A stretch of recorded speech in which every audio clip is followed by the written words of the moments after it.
All right, we are live. Welcome to the Left Wing. I'm your host, John Cooper. TJ is not here yet, but he is coming. In the meantime, it'll just be me and our guest, Carlos Alvarez Arianos from the American Opposition. Carlos, how are you doing today? I'm very well. How are you? Doing good, doing good. I wanted to, so I've been following you, specifically American Opposition, for a little while now. I've really liked what you've been doing on Threads. Seen some stuff on Instagram. I want to give, I also know that you've been organizing with the 501 movement, correct? And but what's the other one that's been putting together? Indivisible. Indivisible, that's right. Should have had that off the top of my head. I've been to multiple Indivisible meetings, but I just couldn't remember. But I want to introduce this clip of you for anyone who's unaware. Carlos, sometimes we have guests on here who are a little afraid to speak their mind. I don't believe Carlos is going to be one of them, given what I've seen from him. So I'm just going to share his top clipped post here to give you a little taste of what Carlos is about. We've got good presidents and bad, smart ones and dumb ones, courageous ones and cowards. But the common thread among all of them is that they loved America, and that despite their flaws, they understood that they worked for the American people. Trump is not like them. He is a liar, a coward, an idiot, and a clown.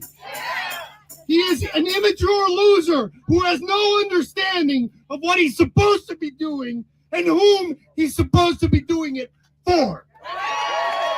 There is nothing lower than Donald Trump. He is pure ego, narcissism, and greed. And we've already seen what he does with power.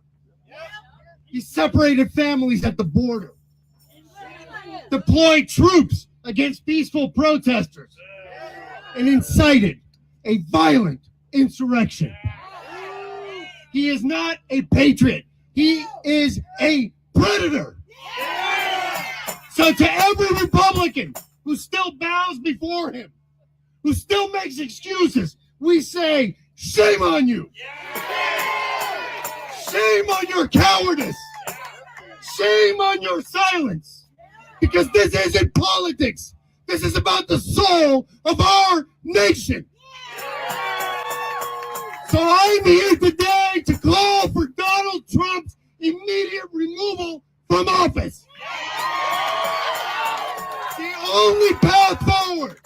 The only path forward is for Republicans in Congress to wake the fuck up and recognize that this monster has no business running our country. Impeach, convict, and remove. And then arrest, charge, and imprison. Donald Trump's final days should be spent in a prison cell, paying the price for ruining our nation. We need to hold him accountable for all of the damage that he has done to us. You cannot lead a country you tried to overthrow. You cannot speak for veterans when you mock their service. And you don't deserve the title of president when you're corrupt to your core. So to every American listening, the time for waiting is over. The time to stand up is now. Let this moment be remembered. Let it echo in the halls of power and across the states. Donald Trump is unfit, unworthy, and unwelcome. We don't want revenge. We want accountability. We don't want violence. We want justice. And we will not stop until we get it. Thank you very much. It's amazing how self-conscious you become watching yourself. Hey, you shouldn't be self-conscious at all. I'm going to give you maybe the highest compliment I'm capable of giving. but you felt like you were channeling Jason Kelsey's Super Bowl speech. I don't know if you are an Eagles fan or aware, but when I first saw that, I was like, I'm ready to run through a wall. What did that remind me of? And I was like, oh shit. He like even like that cadence, the raspy voice, the energy you came at it with. And honestly, that is the energy, in my opinion, that we need right now. I've been to a lot of protests, these organized marches and stuff, and I have just felt like I wanted more of exactly what you were just giving there. Have you always been like this, or is this something that you have put on yourself in direct opposition to Trump once it's done?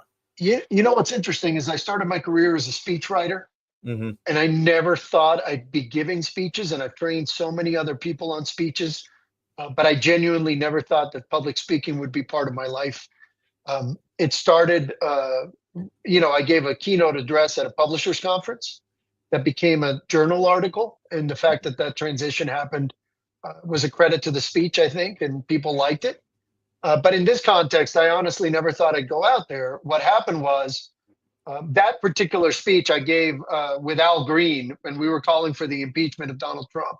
Mm-hmm. And during, right before that speech, he had committed to us that he would introduce the articles that he would eventually introduce. So it was a great moment of lobbying for the movement of trying to get somebody to go into Congress and make the push for impeachment, because we wanted to get Democrats on the record to see where we stood with the Democrats more than with the Republicans. But to be honest, the whole speaking thing, I started American Opposition on January 26th, and I started it with a call for a national day of protest on February 5th. Mm-hmm. At the same time, what would become 5051, which was on Reddit at that time, just as a mm-hmm. like a growing organizing effort, they made the same call, and those efforts kind of coalesced, and it became the first national day of protest on February 5th. Immediately after that, I called for the National Day of Protest on President's Day, and I hashtagged it, Not My President Day. 5051 joined our call, but they didn't want to use that hashtag because they didn't want it to be about the legitimacy of the election. Mm-hmm. And so they tagged it No Kings, and that was the beginning of the No Kings tag, which mm-hmm. we all have now come to know. But it's funny because looking back at that speech, I think to where this thing was born, and the fact that not only did I not intend to give speeches, I mean, the first one, I went to Denver. I live in Boulder, and I went to Denver. And I get there and they said, you have to give a speech because you called for this. You're sort of, you started it. So you have to get up there. And I honestly didn't have a speech, but I made one up on the spot. And it went viral enough to let me know that that was going to be a thing that I was now going to be doing. Mm-hmm. But then on the 17th, I was invited to speak in DC by 5051 for the big Not My President's Day protest. I spoke right after Leah Greenberg, who is one of the founders of Indivisible. And so that sort of started all coalescing into what we now know as the modern movement, which I think is premised on sort of three organizations at its core. We at American Opposition do the sort of serve as a hub. I always explain that we do what we wish the Democrats were doing, right? Serve as a hub for unification, strategic communications, public engagement, to do opposition research, to do this, the billboard campaigns, things of that nature. 5051 is a national organizing effort, again, democratic, decentralized, and then Indivisible, which is started at the local level and really endeavors to organize locally and then produce national results. And the marriage of those three things, none of which overlap, really, we complement each other. Mm-hmm. And we either work together explicitly or we'll work together non-explicitly, but either way, it ends up being that we all sort of serve the same goal and become the backbone for what has now become sort of, to be fair, this movement on June 6th, we organized the D-Day anniversary protest, which was the largest veterans protest in American history. And then 2 weeks after that, we had the No Kings protest, which was the largest protest in American history, period.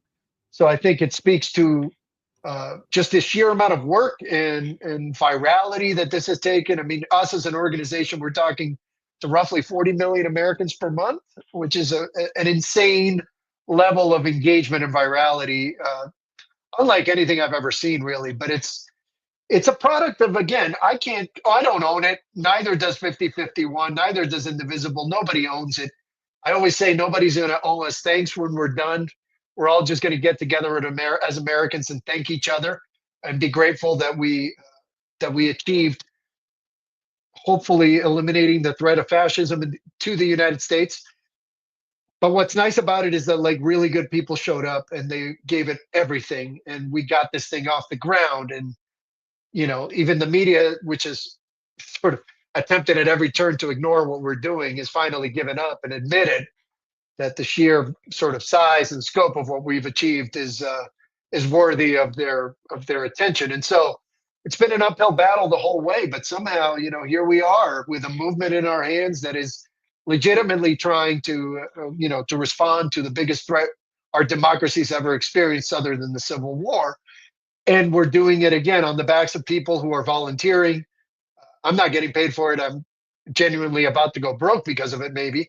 But the fact that so many Americans stood up and came together and delivered, and then I think of the personal side of that and the relationships that I've built, the people that I've come to know and trust, and and it's just it's my personal Mona Lisa. It's like my moment in time when I get to, and keep in mind that in 2020 I oversaw Strategic Comms efforts for Protect Democracy, which was part of a collective campaign that Time Magazine credited with saving the 2020 election. So it was nice to be sort of the person whose effort took hold here, because I was able to leverage that experience directly. Like, I didn't have a learning curve into this on the back end. I knew the groups I needed to talk to. I knew the moves I needed to make in order to make the thing go viral. I work in communications. I knew how to how to figure it out with the media, navigate the against their blockade and that kind of stuff. So I feel very lucky to have been in the right place at the right time, to be able to leverage my experience and skill, and to then be joined by an insanely talented cast of characters in developing what is now, commonplace, and what, again, we don't own anymore. I now show up at protests and I'm a participant. I still organize, but it's grown much bigger than any of us and any group or any individual. It's just an awesome thing to witness America stand up for itself. No, it's not about any one person. It's about coming together, as you said. The only way that we are going to defeat the powers that be is by standing together side by side, right. And making it not about any one of us, but about the goals that we all seek to collectively accomplish, even with people on our sides that we don't always agree with, which is something I think in the specific, large, King's protests, all those have done an incredible job of just bringing groups of people together that I have never seen together before. Like, I was marching at the protest in Philly, and one moment I'm talking to DSA organizers. The next moment I'm talking to an 85-year-old white grandma who's never been to a protest before. And it's very cool to see how many people we've been able to activate through these mass protest movements. And before I get to one question I have specifically about them, just wanted to say your speech got quite the applause in our audience. Zeke says, "Damn." Colby says, "Okay, modern day political pioneer."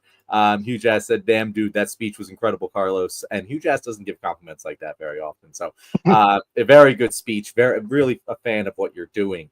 One of the critiques I've seen thrown at some of the protests that you've mentioned that you've helped organize is that they aren't, for lack of a better word, tough enough. They're more parades, family gathering activities with a political bent.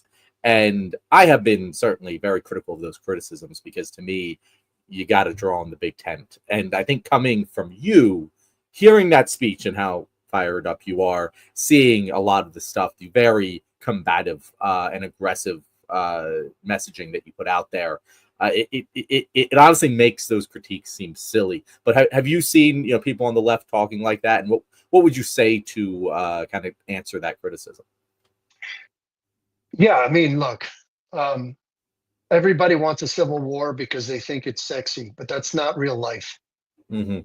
violence is a loss for the nation. I mean, I think people have to remember that we have to be adults. And I say this very seriously. This country is worthy of a resistance that protects the core components of the country. We live in a special place, which is why we're trying to defend it. We're not trying to to create a new country. We're trying to protect the one we have and make it better. And that is our mission, and it is very simple. I am not here to overthrow the US government. I am here to remove Donald Trump, who is a cancer, and preserve the best of what we have, and then hopefully fix it so that these issues never arise again. We are at a moment in time, both globally and nationally, where we have severe threats from far right groups that are born out of a social evolution that's leaving a lot of people behind. And we have to recognize that the issues that people are grieving against, whether fair or not, we have to confront that reality, head on, right? What MAGA is saying is valid to MAGA, and we have to deal with that reality and the fact that they are a large enough group to define our political outcomes. And so you can't just reimagine the setting and say, I wish I were fighting these people on these terms with these tools. We have to dance with the one who brung us and protect the country we have.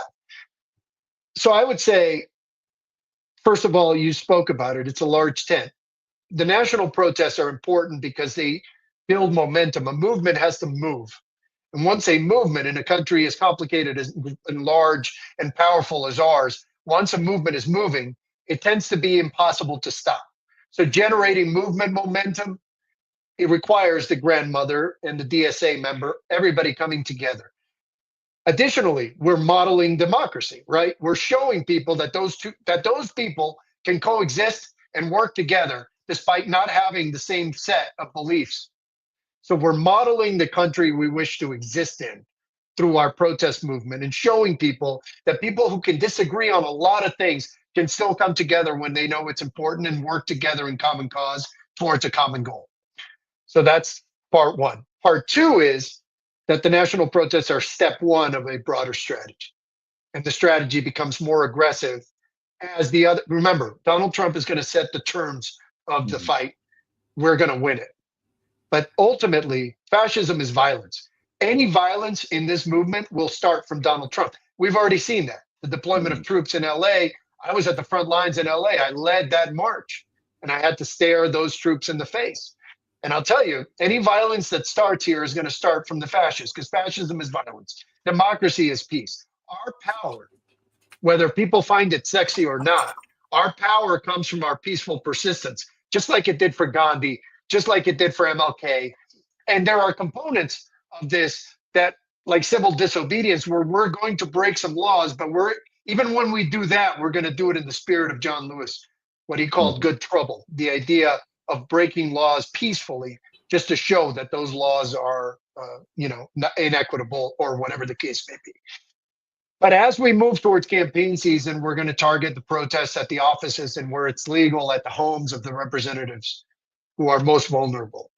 We're also going to seek to replace ineffective Democrats with better Democrats, because a huge part of our problem here is that the Democratic Party doesn't just suck at strategic communications. They're the worst I've ever seen.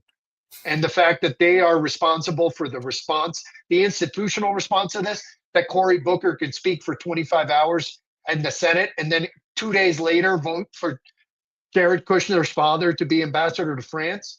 That's a major component of the problem here, is that both sides are beholden to a patronage system that can no longer continue to exist if we're going to hope to sustain a democracy beyond the 250 years. So what I would say to those people is, look, we are grown-ups. I know what I'm doing. I've done this before.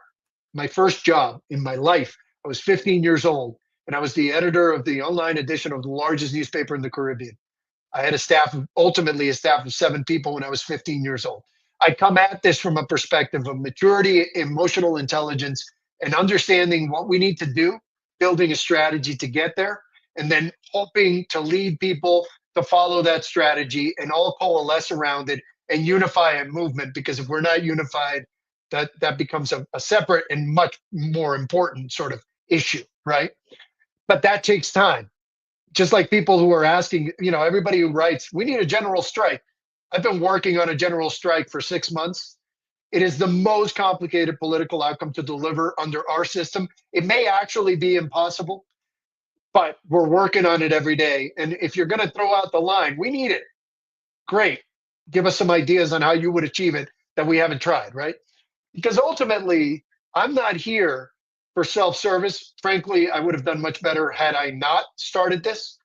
This is a deviation from me, from a life that was very comfortable, and now I'm not comfortable anymore, and that's a product of this. So, but I'm here because, again, I got experience in 2020 that I can leverage. I feel like until somebody better comes along, I will do my job of leading. I will continue to go out and express those thoughts that way, because that's my inner monologue. And I find that my speeches tend to connect with people because it sounds like what they're thinking and what they're feeling. And I'm going to try to represent for that truth. When this is over, I don't want to be remembered. I don't want to be celebrated. Frankly, I would really appreciate it if everybody just left me the fuck alone. But in the meantime, while I'm here, we're talking to former flag officers to understand where the military's at. We're doing very high-level opposition research to try to bring down some of these characters from within. You've seen that. You just don't know it. We're going to continue to apply all of these tools. We're going to continue to focus the protests and make them more aggressive in the sense of aiming them at specific people, creating real pressure. They need to feel the fear that they're making us feel, even if we do it peacefully. That persistence that I talked about, that patient persistence, can create real fear. And then as campaign season comes around, we're going to cut off their funding. We're going to campaign against them. We're going to try to get better Democratic candidates like Mamdani in New York. We're going to try to replicate not that person, but that model for communicating, and try to encourage people to connect with their constituents and be real, and to tell us who they are, and to show us that they're going to fight Trump, right? That's our measuring stick for supporting people, and build a slate of candidates to replace the Hakeem Jeffries and the Chuck Schumers of the world that are not only standing in our way, but too proud to understand that they are the problem. And it's ironic that what Chuck Schumer did to Joe Biden, Chuck Schumer should now do to Chuck Schumer. Yep. And so that's why I'm here. I genuinely understand that everybody's impatient, that everybody sort of thinks that violence is the only way. But let me tell you, that is not true. The lessons of history on this are not just clear, they are sort of the clearest lessons of history. If we want to protect what we have and make it better rather than replace it, we need to remain peaceful. If they bring violence, we have the right to defend ourselves. That is an innate right that we all have as citizens and as humans. But we will never be the ones starting it. That just won't happen, because frankly, our power is our peaceful persistence. Our power is our numbers. Our power is our clarity of vision, and our power is our strategy. And on those fronts, we have a lot of good on our side, way more than the other side. I think we've seen now with what Donald Trump is facing today, that he really doesn't have a plan beyond his plan A. He doesn't know how to pivot. He barely has a plan A, to be fair. Right. He has a modus operandi A, if you will, a way he approaches everything. And we're exhausting that ability for that to continue to function. And by the way, what you're seeing now with Epstein and all that stuff, and I know we'll talk about that later, but what you're seeing now that he's facing 4 challenges in is because his entire system has been dismantled one step at a time. Now, some of that may not be obvious and evident, but it is a very deliberate process that we're taking here to cutting off the blood supply to Donald Trump's heart, so that eventually it will stop working. And I just say to the American people, please trust us. We know what we're doing. We've done it before. And we're ready for this fight, not just to represent the problem, but to fix it, and then to get the fuck out. And ideally, I can just ride my motorcycles for the rest of my life, find a job that takes me through to retirement. And I honestly will never ask for nor want any credit for any contribution I make, because what I'm doing now is what I'm supposed to be doing as a citizen of the United States. It's citizenship isn't just the benefits, it's also the responsibilities. What I'm doing is my version of what everybody should be doing, which is what can I maximally do to protect this democracy that I believe in, and leave it for my kids and for their kids, and figure out how to deliver. But again, this is not a joke. This is not, politics is the only realm where people tend to argue with the experts. I don't go into my doctor and say, no, you shouldn't do the surgery this way. When I had eye surgery recently, I wasn't debating the methodology of the surgery with the doctor. And I find it funny because we as citizens do have a role to play in informing each other and ourselves and et cetera. But I find that a lot of people sort of take their ideals and make them seem much more doable than they actually are. And again, I don't fault that, but I just want to caution people. This is going to take time. This is going to hurt. This country made a choice to elect Donald Trump, and that choice is a huge choice which comes with a lot of damage. And the best analogy I can give people, it's like we're like Luke Skywalker headed towards, the weak point in the Death Star. But while we're headed there, a bunch of our colleagues are going to take fire, and we're going to get hurt. Our own ship is going to get hurt.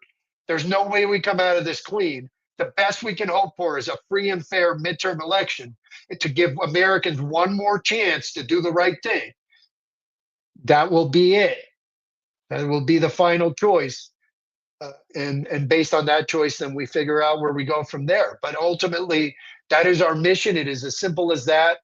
It's not going to be clean there. I can't tell you how many issues I wish I could fight, how many damages I wish I could fight. I think of all the migration situation, and as a Latino, how passionate I am about it. That's not my battle, right? My battle is Trump. And so I have to keep my eye on the ball. But while I'm doing that, I'm aware of how much damage is being done to our fleet, if you will. And sadly, we're going to have a lot of rebuilding to do, particularly now with the big shitty bill and all of that. We have a lot of work ahead of us. Step one is, can we get to another free and have a free and fair election and give America one more choice at the ballot box? And ideally, before then, can we get Donald Trump to resign? Because what's funny is that his psychological conditions do create the conditions under which we might be able to get him to do that. And we talked to a lot of psychologists who privately to try to assess how to maximally sort of use his psychology against him. But the question of whether we can get him to resign is an open question. I think we're on that path right now and trying to do it. But if we can't, then the midterm elections become our backstop. And then the question of, can we get enough Americans to do the right thing in the midterm elections? Because remember, Democrats are so bad at this that a lot of people still think that not only is Donald Trump doing a good job, but that he's doing a great job because he's doing what he said he would do. And the fact that Democrats haven't even branded an opposition campaign like the Contract with America. They haven't set leaders that people can connect to. They've really failed in every way. And there are individual Democrats that are doing a good job, but they're not feeding a centralized strategy. And all of that work gets thrown away. It doesn't aggregate because they're not feeding a joint narrative. So we have a lot of work to do, a lot of stepping up to do. And frankly, I'm sorry for the very long answer, but to answer those criticisms is simply to say, please know that we know what we're doing. That's not the problem here. The problem here is, can we get everybody on the same page and joining us to do it? Can we raise enough money? For example, I think our organization has total raised less than $50,000. The woman that said the N-word and got fired for it raised $700,000. How is it possible that American opposition, which sits at the center of the opposition movement, which has shown what it can do as a movement, and that we've barely cracked 50 grand, and that racist people are, and that the guy that was on with Mehdi, who called himself a fascist, has outraised us. Like, we need to take stock of that for a moment as a nation and figure out how to give this movement the resources it needs to move, right? But again, sorry for the very long answer, but those criticisms just need to be couched in more context, I think, and people need to understand that we're not lacking a plan, we're not lacking a strategy, we're lacking support. And that comes in showing up, that comes in giving the movement money, volunteering, et cetera, et cetera, et cetera. It starts at your local chapters for Indivisible 5051. It comes to us and joining us and signing up for our newsletter, keeping posted with what we're doing, when we call for those targeted protests, showing up, putting your bodies on the line, all of that stuff is necessary. And so I would say people shouldn't have to worry so much about the broad strategy. They should be focused on making sure they participate and they fuel that strategy. So you said a lot there, Carlos. And there's two pathways I want to go down here. The first that we're going to get to next is the Democrats and what they're doing incorrectly, to put it in the most mild way possible. But first, I wanted to touch on something that you said about how you're talking to psychologists, how to get Trump to resign. And I'm sure a lot of people heard that and they were like, come on, no way. But I have been saying for months now that I don't know if it's the most likely outcome, but there is a very strong chance that we do not make it to the end of these 4 years with Trump as president. Whether that means he resigns, whether that means we win enough seats in the midterm elections to impeach him, whether that means, his veins can't take it anymore. Whatever the case might be, it seems like a far more likely situation than a lot of people would expect. And I would love to hear more about how you're targeting that, because I saw some posts that American Opposition made. I don't know if they came from you, about the South Park episode last night and how that is an effective way to go at a guy with this kind of ego. What have you learned through that research and through your efforts with that? Yeah, it's what we've learned is that it's kind of more black and white than gray. Mm-hmm. That it triggers that Donald Trump is facing a couple of psychological conditions, and in his case, they're very acute, right? They run his system, and because of that, and to paraphrase the experts, they're more like switches rather than they are like dimmers. Mm-hmm. So if you put Donald Trump on tilt, if you put him in the wrong position for his comfort, he will want to escape it immediately, viscerally. That's what his brain wants to do. He wants to get back to terra firma as he understands it. And any form of displacement from that condition, sustained for long enough, will basically shut his system down.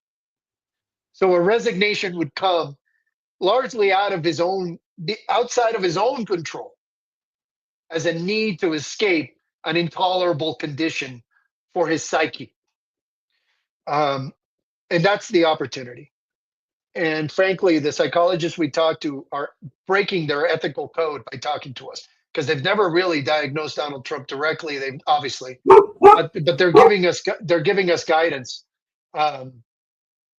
based on what they see. So it's not perfect. But what I've come away with is, we have a very clear idea of what can do that. One of the things that can is protest art, the way you saw South Park, the diminishment of Donald Trump as an orchestrated thing, everybody from Stephen Colbert. And when it's done really well, the entire nation feels it. You feel, they call them douche shills, when you feel like for the other guy, because they're like, when you used to watch The Office and Michael Scott, you just cringe. That cringe is easy to feel with Trump. And that's actually kind of what we want to be feeling. If we're feeling that, that means we're putting him in the right place. So artists doing that is a huge benefit. That's what South Park did so effectively last night. Never mind that they couched it in the Paramount debate, which I thought was a brilliant sort of way to double the impact, right? Because he thought he had settled the matter with Paramount. And now Paramount has become sort of the deliverer of the most effective attack that we've ever seen against Donald Trump.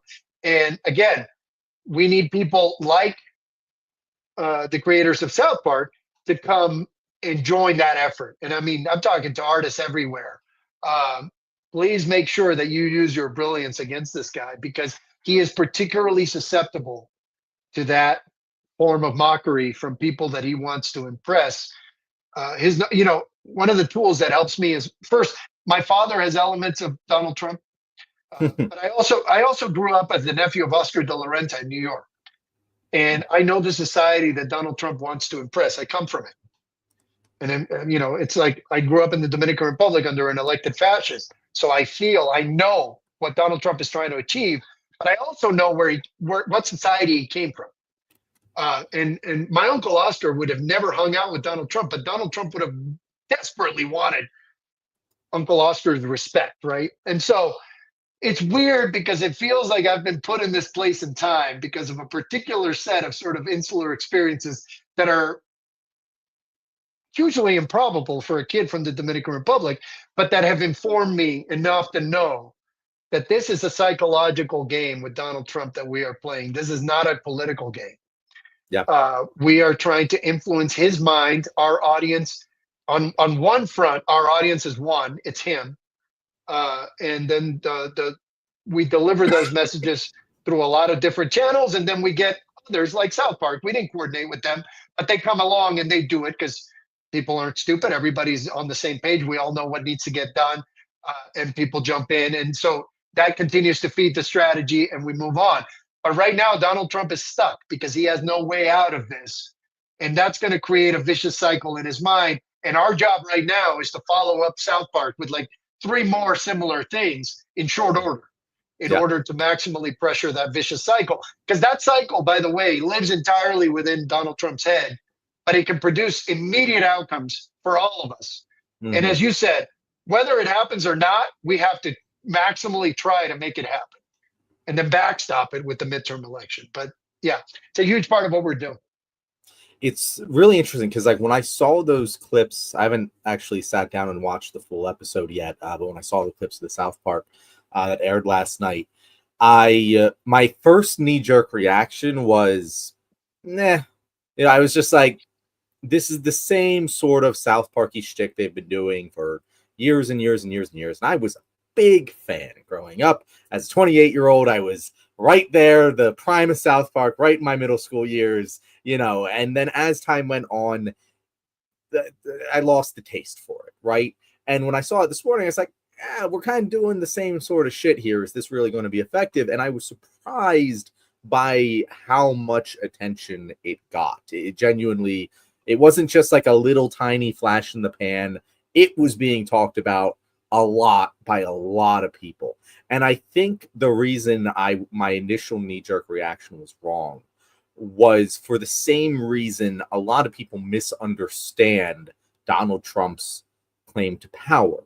Because we like to think of MAGA as his base, right? We're like, they're never going to be flinched by anything. They have sworn fealty to Donald Trump. He is the leader of the cult of personality, and anything he does, they're going to follow. But that's actually a pretty small part of the coalition. It's the most sizable part and the most dangerous part, but there's a lot of other pieces of this coalition. Well, you know, you have your bog standard Republicans who just kind of vote against Democrats for Donald Trump. And you also have what I'll call your Roganites, the people like Joe Rogan who are more just displeased with the two-party system. Looks like we got TJ here. TJ, we're talking about the South Park episode. We're jumping right in the middle of it. And I just said I at first didn't think it was going to be effective, but it seemed to be much more effective than I had originally believed. And I think it's because it speaks directly towards those people that were kind of raised on South Park or have that sort of nihilistic mentality, that they just don't like what they're seeing in front of them and want to rage against it. And that was utilized by Trump in 2024. But now that he is the face, he is the power, and he's doing all of the same shit that they've always hated, he's actually more susceptible to these kinds of attacks because the people who I think are most easily peeled away from his coalition are the most likely to be affected by the attacks like the one South Park made last night. What would you say to that, Carlos? Well, first of all, TJ, welcome. Hello, Carlos. Yeah. Thank you for joining the show. Thank you for having me. What I would say is this. I don't think we can accurately describe Donald Trump's base or of support as a coalition. It's a cult. Mm-hmm. And it's a cult because it forces people to conform to it rather than conforming to people. Mm-hmm. So a coalition, a broad tent, whenever you think of a coalition, you think of people or groups or people who have disparate interests coming together and negotiating with each other, right? Whether explicitly or implicitly, settling with each other and giving each other room. That's what we see at the protests. Those are coalitions. We see people who disagree with you, but they disagree with each other on a lot of things, but they have a shared purpose and they come together and they accommodate each other. Donald Trump's base doesn't accommodate for each other. They are all pointed in the same direction. That is a requirement to entry. So they're all in different places, as you said. There you have the Rogan sort of toxic masculinity thread. You have the traditional Republicans. You have sort of the South and the what you would call the KKK component of this, or the Confederate component. I mean, there's a lot of different elements, but they're all required to sort of to sign on to bills they don't agree with. By the way, you have conservatives in that movement who wouldn't want to add $4 trillion to the national debt, but they've just done it. And they did it for Donald Trump. They did it as a requirement for membership in that cult. It is nothing less than that. No actual conservative would have voted for the big, beautiful bill. That is not a thing that the Republican Party would have ever stood for, right? It goes against every single, and part of the test of the cult is to challenge your core beliefs and make you overwhelm them. That's how they test your loyalty. Will you vote for a thing that you would never have voted for if you were just following your core belief system, right? So my argument to you is that it's a cult, and therefore it makes it somewhat easier. Because I'll tell you, I'm a Red Sox fan. I'm a Boston sports fan in general, but particularly the Red Sox. I'm a kid from the Dominican Republic. Baseball is my love. It's one of the core loves of my life. John Henry, the owner of the Red Sox, traded Mookie Betts and found out immediately that the people who most love you will become your greatest haters overnight. That's how cults work. Mm-hmm. And so our opportunity here is that there's a lot of people who just want to burn the whole thing down. They've been left behind, and rather than pulling themselves up, they want to bring others down to their level.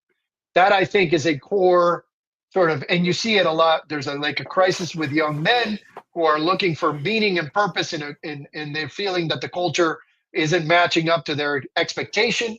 The treatment of women that we've seen and the disregard for women's rights is connected to like a failure of men here to set expectations, to build themselves up, to give themselves a better future, and to make themselves interesting so that they can compete. And rather than compete, they just complain. And now we're seeing downstream effects of that is that the Republican Party is now basically pro-child rape. And those things are connected. And they're societal trends that have nothing to do with Donald Trump, but he captures them and he channels them.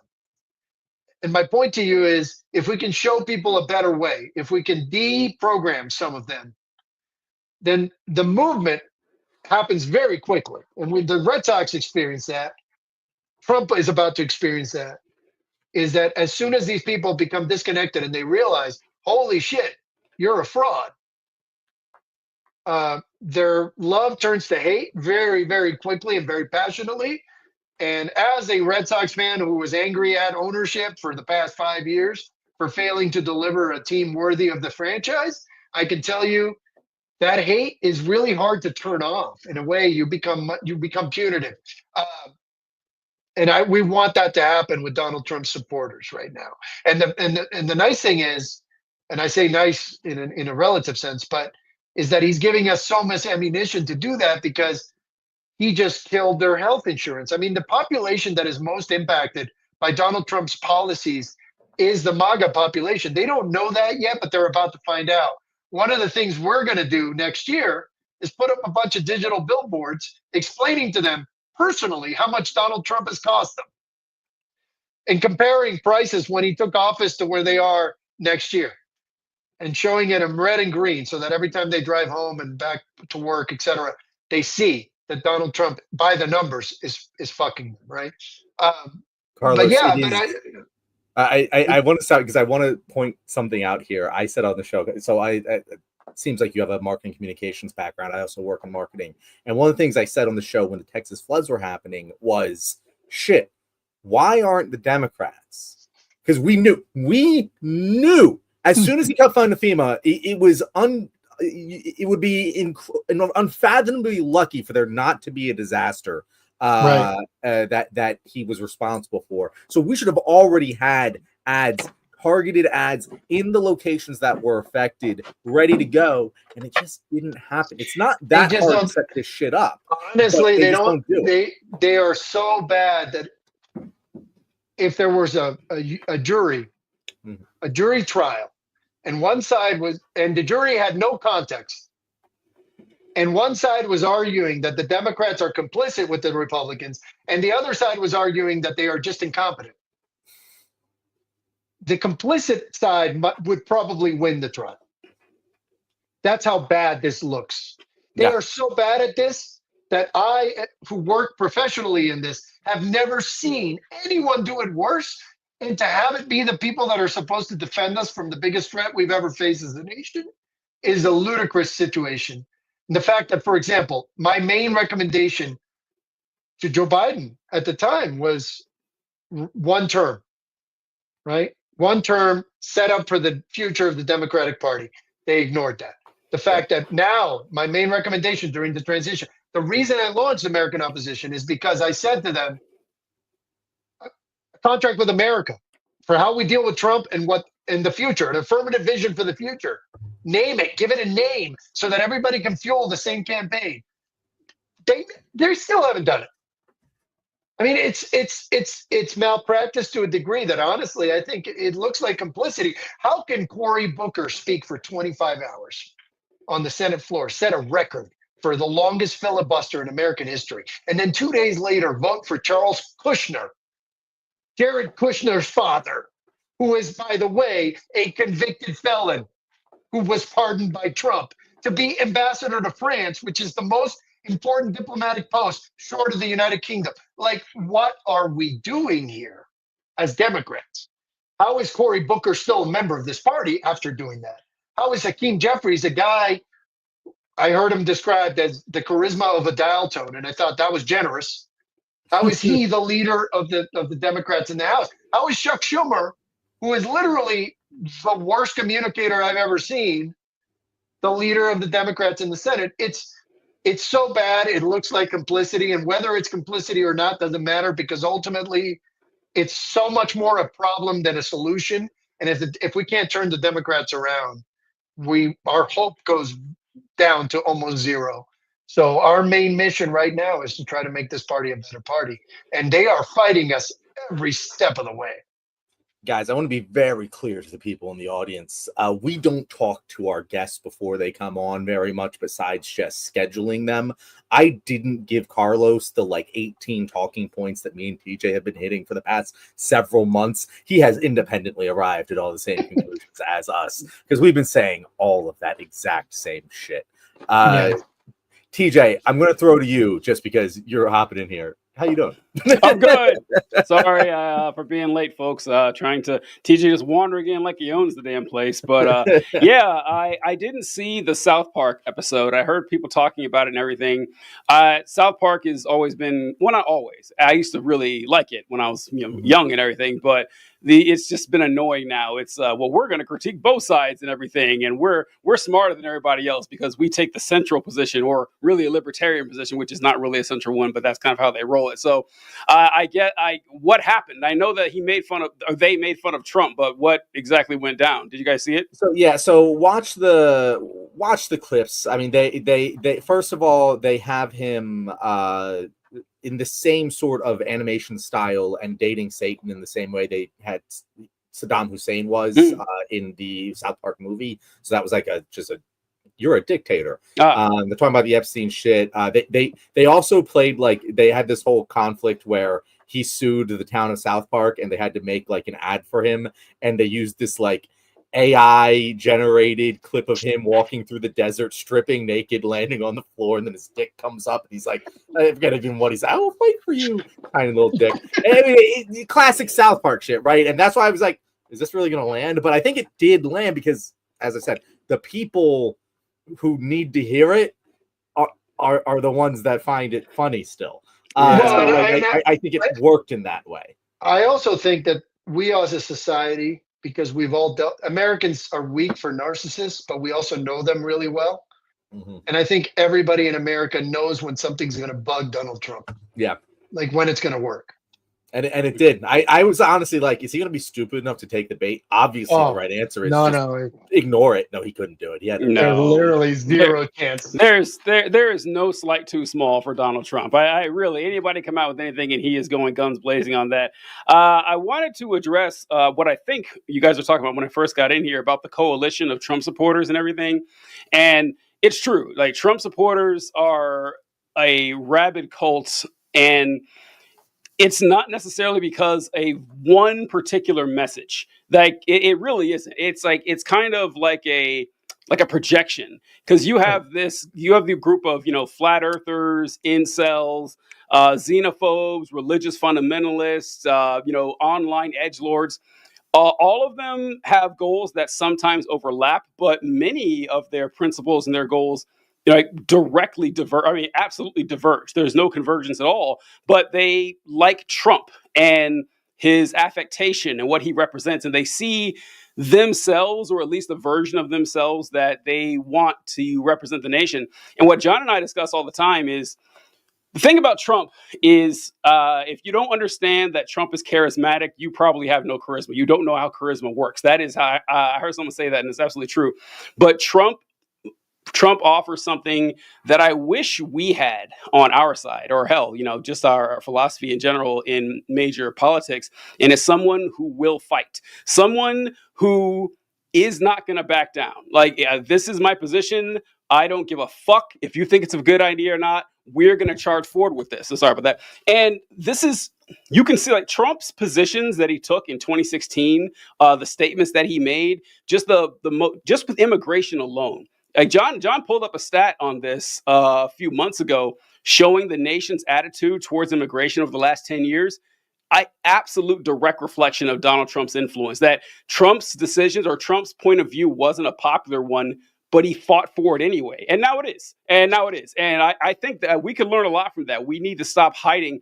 Yeah, you mentioned, Carlos, that Hakeem Jeffries, what did you say? He had the charisma of, I can't remember who it was. A dial tone. A dial tone, yeah. It wasn't me who said it, but when I read it, I went, that's exactly right. And I was thinking about this last month, because we shit on Hakeem Jeffries all the time here. And not most of the time, but maybe half the time, quarter of the time, I'm watching Hakeem Jeffries and I'm saying, you know what?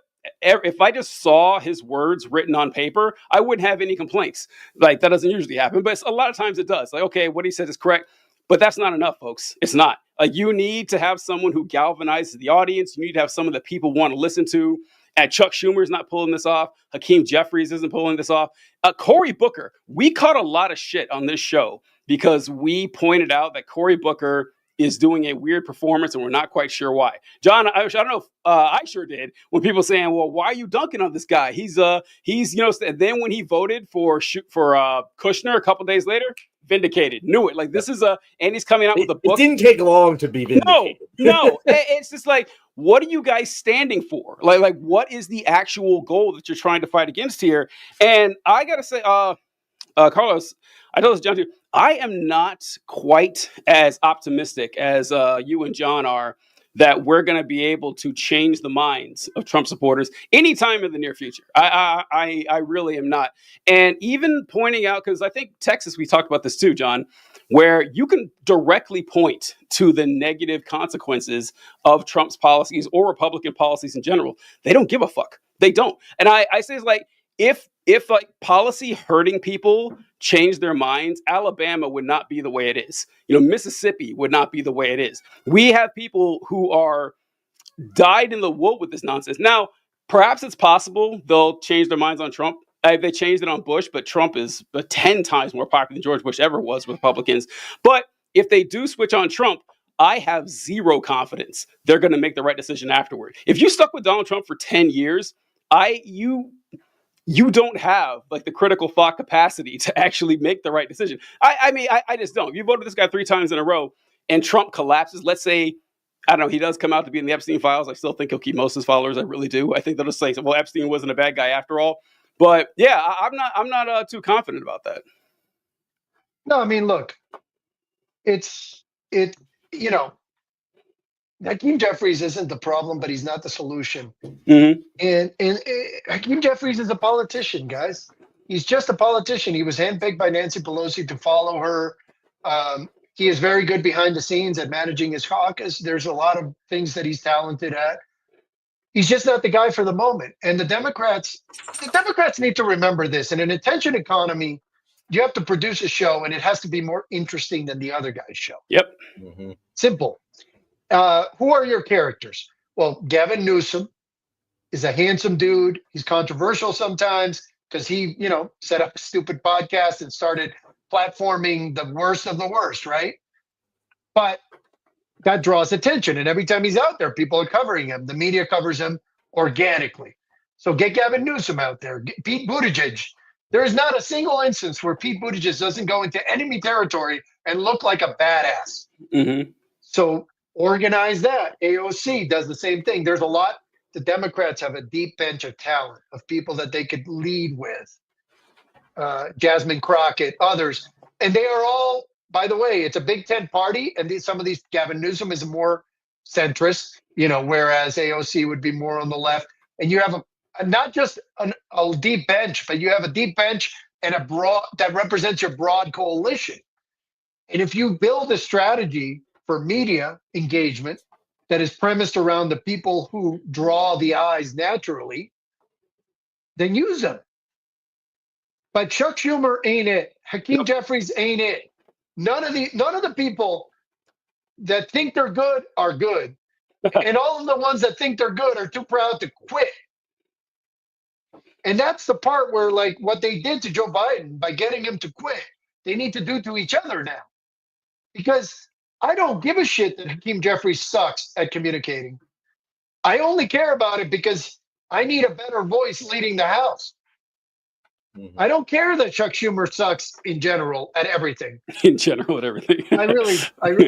He's like the worst. But we need to get him out of office. And then the compounding problem is that there's activism around Gaza that nobody wants to touch. It's become the new third rail on the Democratic side. And the reason it's become the third rail is because the activism itself hasn't been very effective. But what it's done is it's created sort of a purity testing on the left in general.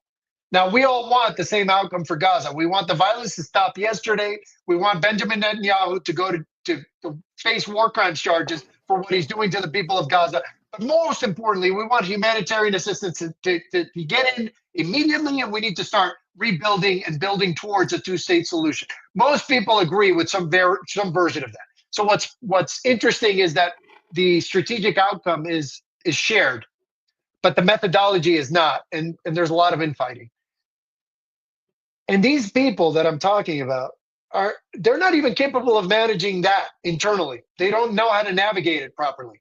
Hakeem Jeffries is refusing to endorse the guy who won the primary for mayor of New York, who is the most exciting candidate the party has had since Barack Obama. That is institutional suicide. And it's being done out of some desperate need to fulfill the needs of donors or to fulfill the needs of corporate America or to protect, quote unquote, a mainstream Democratic Party, which they believe is the only version of the Democratic Party that can win because it was the one that won under Clinton and under Obama.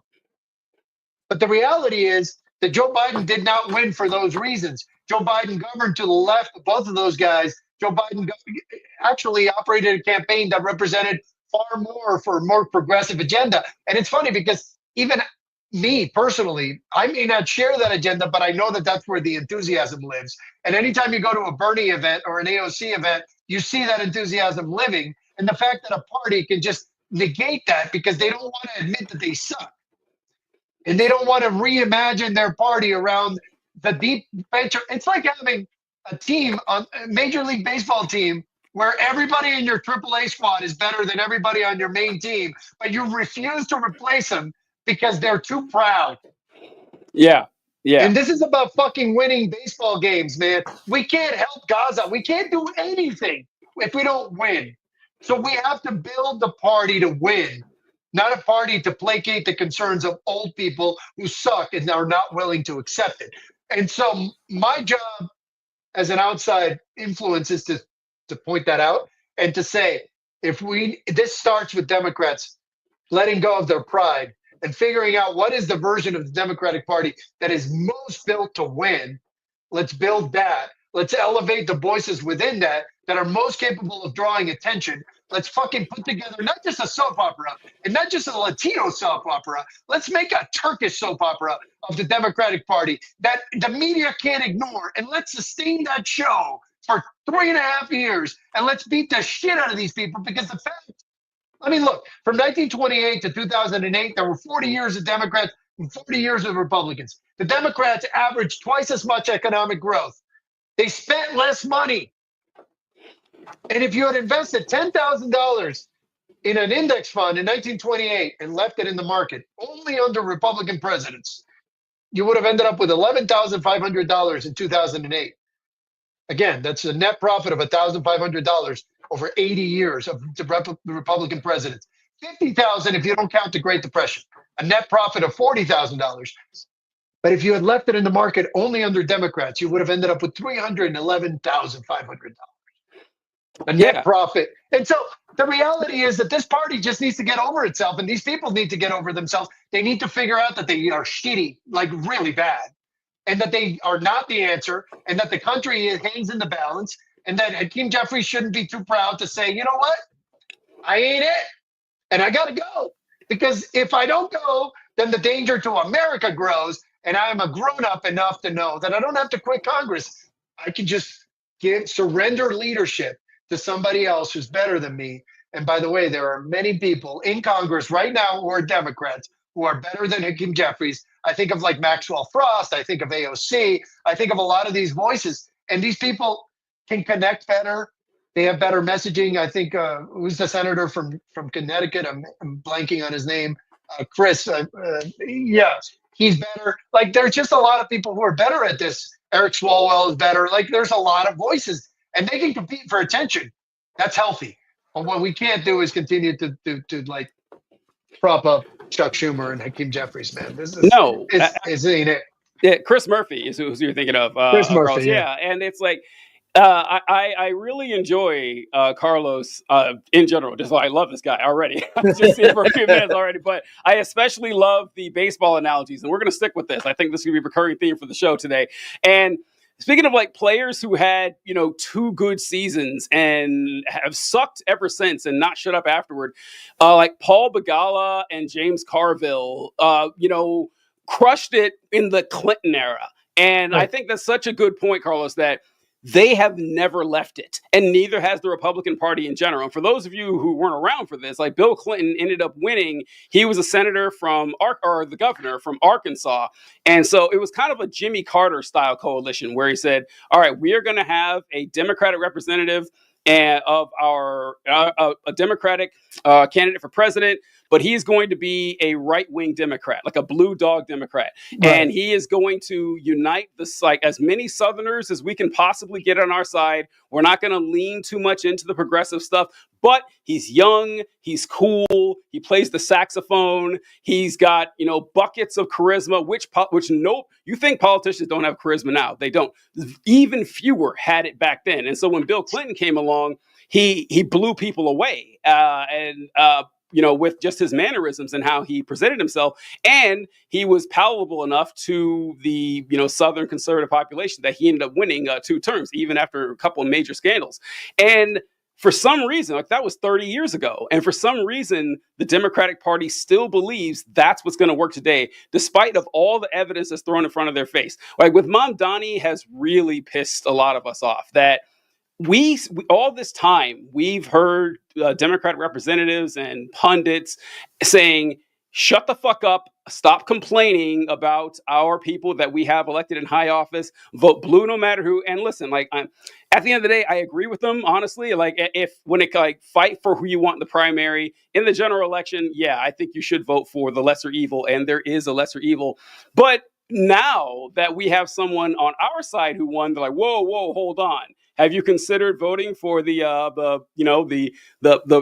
sex pest over here? You ever think about that? This guy, maybe he knows what's up. There's an amazing video I saw or audio I saw of him talking to like a senior center, and he's just explaining, well, Mamdani got the under 30 vote. We'd expect them to vote, and they are convinced that anti-Zionism is not anti-Semitism. Like, it's honestly what he said was word for word what I would say, but he was trying to say it was a bad thing. And it's like, folks, your time has passed. It's gone. Like, do you want to let we somehow let Gen Z men in particular bank hard right? Something I never would have guessed would have happened, 6-8 years ago. And look, maybe Trump, maybe they get disillusioned by Trump and the Republicans. I don't think that they're like conservative at their core, really, it's just a passing fad or whatever. I don't buy that. But the window is pretty short here. We can't allow them to take control of that and just let this go by when we are the party that's supposed to represent them. And I wrote down, I forgot to mention it too, Carlos, where you were saying that the Republicans are awful, but look, the Democratic polls are bad too. Like, it's embarrassing. There's no reason. They're worse. Yeah, they're there's worse. Somehow. Yeah, they're there's worse. It's embarrassing. The approval of Congress, of Democrats in Congress, is at 21%. That's half of Trump's approval. Half. Yeah. They're worse. Meaning, if they think Donald Trump is unpopular, they're half as popular. Yeah. To your point, first, I think there's a couple of things. The young men thing is not a political function. It's not a political problem, but it's reflecting as a political problem. It's a societal problem. We're not raising young men properly, and we're not raising them to the time. But to go back to your original question about James Carville, Paul Begala, the crew that got Clinton elected, I think once you win 2 elections, you need to quit politics, right? Because what you get is you get married to your own hero worship. I mean, James Carville, when he said it's the economy, stupid, he was right. By the way, that was right before the internet boom, which Bill Clinton took advantage of to balance the budget. Largely governed as a Republican, but achieved all of sort of the Republican dreams in a democratic way without leaving people behind. He was an excellent president. But there was a time and a place for that context. That is not to say, by the way, that the theory that centrist Democrats are not the best option is wrong. Barack Obama was a centrist Democrat, but he had the charisma to generate a movement. And you compound the fact that he could take some votes from the right and keep the votes on the left. That builds a winning coalition. The center is the easiest place to win from. That is still probably true. But the messaging that you need as a centrist Democrat today is very different than what you would have needed during the Obama years, and that's why I reference Biden, because I think one of the things that people ignore about Biden is that Biden's campaign managed to do something which is interesting, which was to use propulsion from the left to overcome the lack of charisma and the age issue and a bunch of other things. And that his mistake was not setting it up properly from the beginning. I literally wrote a memo where I said, and I gave my only podcast I had done to that point, I accepted an invitation for an hour because I was so angry that they hadn't listened to me. I said, this needs to be the grandfather presidency. You need to launch it with an inaugural address that is remembered as the grandfather speech, where you talk about how grandfathers invest in the future and they don't do it for themselves, they do it for the kids. How the wisdom of the fascism and the Cold War so relevant today, and how Joe Biden has that wisdom, and that's why we don't want a 35-year-old president. And that would have been the speech. And then fireside chats, a grandfather talking to other grandfathers once a week, do a programming from the White House, invite a bunch of, just celebrate being a wise old person, and make it a celebration of that for 4 years, setting up for a generational transition in the next election, right? That's what it should have happened. But I go back to that first Biden campaign because it is important to remember that you can use propulsion from the left, and the energy right now is on the left. And frankly, like, we need to have grown-up conversations. We need to talk about how do we deliver better conditions for the people of Gaza? How do we do that without performative activism, without pretzeling ourselves and hating on each other? How do we actually set up for the Democratic Party to pursue the end of genocide in Gaza? How do we actually set up the Democratic Party to answer Trump here on the ground? How do they allow so many pitches to fly right down the middle of the strike zone without swinging? How do we fix this? Because the problem is we're conflating entertainment and politics, and we've been doing that for a long time. And guess what? A Kim Kardashian nation elects Donald Trump. It's idiocracy. That's literally who the president is. If you celebrate Kim Kardashian and Jake Paul, your president is Donald Trump. Of course he is. It's the real world life where the Secretary of Transportation planes are fucking hitting each other because the president, the Secretary of Transportation, his main experience point in life is the real world. You know what I'm saying? Like, that's the reality we're in. So we just need to grow the fuck up. We need to actually stop conflating entertainment and politics. Stop trying to entertain each other. And we need to do a better job. And so ultimately, we have an opportunity now to reset. If we don't take it, we will lose the country. So the stakes couldn't be higher.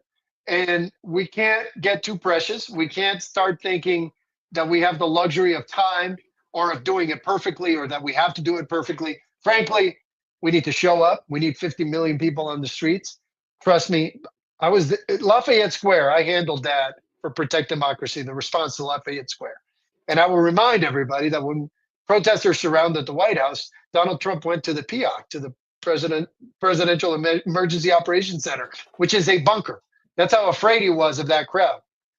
We can create real fear without violence. We can put the fear of God into these people. We can fight Donald Trump psychologically. We can be smart about it. We can campaign with better candidates under a better model of genuine people trying to help other people genuinely. We can deprogram a lot of these young men, particularly who are lost in the belief that Joe Rogan is a hero. Joe Rogan is a loser. I don't care who needs to hear it. Joe Rogan is a fucking loser. And I'll tell you something. As somebody who's lived a life that those people sort of aspire to, whether it's like dating models or racing cars or whatever, I've done all that shit, and I can tell you, I'll save you the trouble. None of it is interesting if you're not full of purpose and meaning. And ultimately, that's what's missing.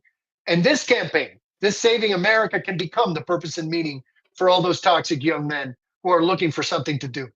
But we need to feed it to them in a way that attracts them. Yeah, we need to absolutely. put the right bait on the rod. And so ultimately, guys, opportunity is everywhere. We're just not doing it because we're entertained by it. And we have to remember that this is our job now to stand up and do the hard work of saving America, not watching it on our TV thinking, oh, that's fun. We need to show the fuck up. Yeah. John, and I want to get you on this here because the entertainment thing, I really think is a great point that Carlos brought up because Fox News did this first, or at least did it first more effectively. Maybe you could go back to Rush Limbaugh, like in the pre-Fox News days, but where they took serious topics and said, we can get more eyeballs on serious topics by making them entertainment. Now, I think in a vacuum, there's nothing technically wrong with that because I do say that a lot, that Jon Stewart, John Oliver, they do it very effectively. They do the same thing. Exactly. Because if you want, or us, honestly, if you want people to listen to you and to pay attention to you, it is not enough just to read them information or regurgitate facts. People need to be captivated by or engaged at least with what you're saying. But Fox News, they ended up taking it and said, well, okay, we don't even need to tell the truth. We can just, play on people's fears. We can make people afraid of cities and of feminists and more afraid of black people and immigrants and just hypercharge that. And John, I think you know the stat of this. What is it? Is it like 21 or 23 Fox News employees now work for the White House? Well, what is it? Oh, I don't know the stat top. Okay, I thought you brought it up. It's a lot. It's a lot. It is a significant amount, and it's interesting with the Wall Street Journal and the Rupert Murdoch and all of that intrigue going on. A lot of stuff, it's all built on sand. Like what Carlos, what both of you are saying is correct. This is an incredibly effective way to get through to people, but eventually, the buck stops somewhere. You can't keep playing this game of entertain. Eventually, the chickens are going to come home to roost. And Carlos, you mentioned how Obama was a centrist, and he governed as one, but he didn't campaign as one. At the very least, not in 2008. And he campaigned as a progressive. He was very anti-establishment. He was talking about big, he was creating a movement. He was, and then he didn't. He didn't get those things accomplished. And this isn't a bash Obama. He's terrible or anything. There's criticism of him and good things he did. But I think that really is what cracked open the door for someone like Donald Trump to step in, because he could step in and be like, hey guys, Mr. Hope and Change didn't work either. Now you need something crazy. And people were like, well, fuck. Well, yeah. The Republicans didn't work. Democrats didn't work. Let's go with this fucking guy. But and that's kind of the energy. I don't know, but I don't know if I would. It's kind of funny because, I mean, I agree with a lot of what you said, but I don't think it's germane to the conversation here, which is we're stuck in an attention economy. We're not going to change that. Yeah. But we're not changing to adapt to an attention economy, which is insane. Yes. That's the insanity. We can leverage it. We have better characters. We have a better story to tell. We have a more entertaining story to tell. No, I know, but I'm just saying the Democrats have talent up and down that could connect with people. They're younger. They know how to use the technology. Mamdani is an example of that, etc. But we need to figure it out as a party, how to create a show that adds the substance of what we're talking about, the purpose, the meaning of saving the country, and presents it through a cast of characters, both within the party and outside of the party. People like me doing the movement work, giving speeches, people like AOC and Jasmine and others in leadership, showing that passion on the ground and connecting with people on a human level and saying, this is what we're going to try and do for you. If we can do those, if we can just adapt to that attention economy and create a new communications plan that post-Carville, post-Begala, post-Obama, post-Pfeiffer, plus all those guys. I mean, think about it. Joe, if you had asked Barack Obama what the worst part of his White House was, he will tell you it was the communications operation. So why did Joe Biden hire all of the same people? These are basic lessons that we have just failed to apply. And honestly, as soon as we apply them, the situation will get better. It's a conditional response thing. As soon as we start producing a better show with a better cast and better characters, the situation will improve immediately. The fear of doing that is that a lot of old people will have to quit their jobs. Yeah. I think that the problem the Democrats have with this, Carlos, is you're right. The Republicans are infinitely better at this. It's actually not a surprise at all that they've jumped out to such a big lead in the media. News media. Fox News has been the biggest cable news program in my memory. I can't remember when it wasn't. With podcasts and with like people who weren't even like politically affiliated. Like, we think about someone like Joe Rogan and folks like that. These guys didn't start out as political podcasters. In fact, they probably wouldn't even call themselves political podcasters. But the conservatives got their hooks into them, and they even do this in the government itself. Like, I think the problem the Democrats have with adapting to this is that Democrats, for a lot of good reasons, are strong proponents of upholding institutions, which, it's not bad in and of itself. We need those. But when you have that as your guiding mindset, you're going to end up falling in love, or at least having a strong affinity to seniority and decorum. And that's what's hurting us. That's why Chuck Schumer is still around. That's why someone who's not going to ruffle feathers like Hakeem Jeffries, gets risen to the top. Like Nancy Pelosi, right. For everyone to say about her, she was very good at her job at being Speaker of the House, right? Yes. I mean, she was a good communicator. She was a good fundraiser. No, she was the best. She was Lyndon Johnson for the House. Exactly. Yeah, best who ever did. That's good. Yeah, she got people the fuck in line. She didn't have votes out there that were surprised or anything like that. And so when the Democrats are trying to move forward, they're going to defer to people in seniority, like Ruth Bader Ginsburg or Dianne Feinstein or Chuck Schumer and Joe Biden. You know, they're going to say these are the people we need. The Republicans are not limited by any of that. Republicans, Marjorie Taylor Greene's been in Congress, what, 3 or 4 terms, and she's one of the most powerful people there. Matt Gaetz was there till he, dropped out and everything. They have no problem adapting to what is hot right now, which, once again, should be our thing, not theirs. Not only that, but keep in mind that the balance of truth is on their side, meaning a Republican can lie 100 times. Yeah. And a Democrat only has to do it once. But you know what's funny? That comes from the left. Meaning, I have found the Democrats, meaning Democratic voters, are much more active in holding their own side to the letter of the law, if you will. Mm-hmm. Basically, a Democratic voter is more likely to react passionately to something Democrats say that's 20% false. Yep. And they are to Republicans, and something a Republican would say that's 100% false. Yeah. And that bias is an interesting communications challenge that means that Democrats have to not just perform, but outperform Republicans just to get back to even. Yeah, it's true. So you talk about the respect for institutional, progression, if you will, or for seniority. Those two things, we're going to have to make a choice here. Because either you're going to perform better so that you meet that gap, that pre-existing bias, and overcome it, or we're going to protect the old timers. You can't do both in an attention economy. You have to produce a show, and the star of your show can't be Chuck Schumer. You just can't. I don't care what the fucking show is. The star can't be Chuck Schumer. The only show where Chuck Schumer could be the star is where the star's already dead and we're telling the story of how he died. If Chuck Schumer is your cleanup hitter, you are not going anywhere. You have a fucking problem. You know what I'm saying? And so, honestly, like my point to you guys is, there's a lot of nuance here, and obviously we can't cover it all in an hour of conversation. But the Democrats are the problem, meaning I'm more frustrated. I understand the Republicans. I understand what they're trying to achieve. I've lived under elected fascism. I understand the threat of that and what that looks like, and I understand greed and why people have it. I understand, I have a grand theory of politics, which is that in high school, the popular and the beautiful and the talented went to LA to be actors and actresses.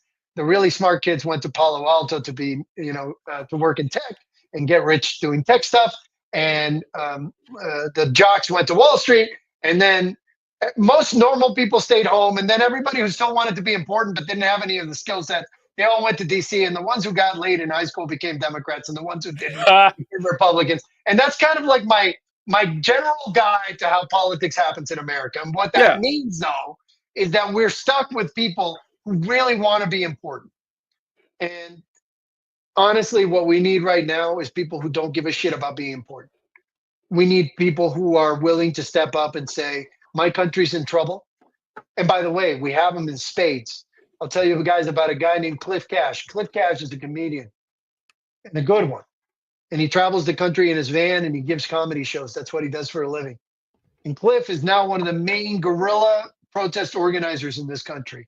And he's leveraged his incredible talent for public speaking to go out there and organize like the anti-Fox. I did one of his protests. I led it in front of Fox News. And then in a super meta moment, it ended up on Gutfeld. And Gutfeld called me a terrorist because of the protest. I thought that was super meta.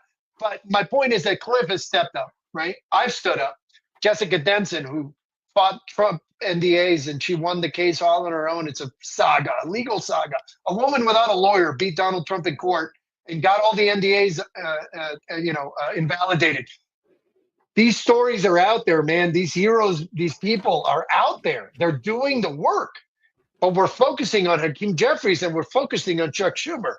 And we just, as a party, as a people, need to sit down a minute and say, who are we going to elevate? Mamdani is a great leader. I don't even have to agree with his policies to say he's a great leader. And right now we need great leaders because we need to produce a great show. And so let's elevate the talent.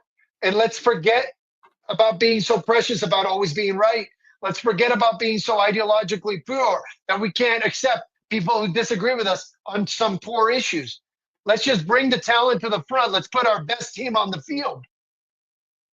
Let's give them good coaching. Let's build a good strategy. The Democrats are a way more talented party than the Republicans, and I know that because Mike Johnson is the head of the Congressional Republicans. Oh God, Mike Johnson. Mike Johnson. Listen, Mike Johnson, it was a weird situation how he became speaker anyway. They had all those votes back and forth. And then, if my memory serves me correctly, they chose him because this guy was just some dude who had no ambition or whatever. And all right, we'll put him in as a placeholder.